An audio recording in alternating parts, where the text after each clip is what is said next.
Hello, I'm Dr. Gauri Kulkarni. I'm a specialist in family medicine and a certified counselor. I work with Nationwide Primary Healthcare Services. Today I'm going to talk about stress. Stress, as we all know, is a part of our day-to-day lives these days. Stress for some people might revolve around personal lives, work life, or even their own lifestyles.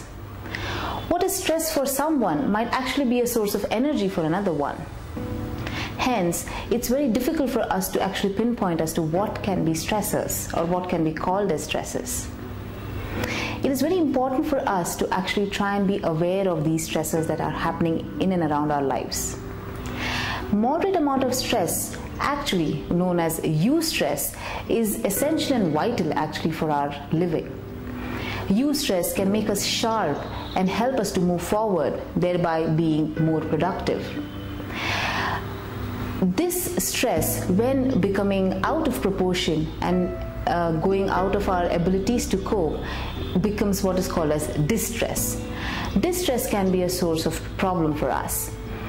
Many people who have stresses for a long period of time end up having what is known as chronic stress and lead to having certain issues which show up in their physical, behavioral and emotional spheres of life. A lot of people who have chronic stress end up showing in physiological terms as fight or flight response, wherein they secrete a lot of hormones in their body, especially cortisol, which tend to make them more stressed and have symptoms of stress.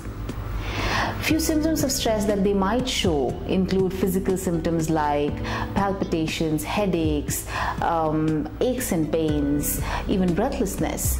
They might also have emotional symptoms such as feeling angry and irritated, sometimes disturbed and depressed as well.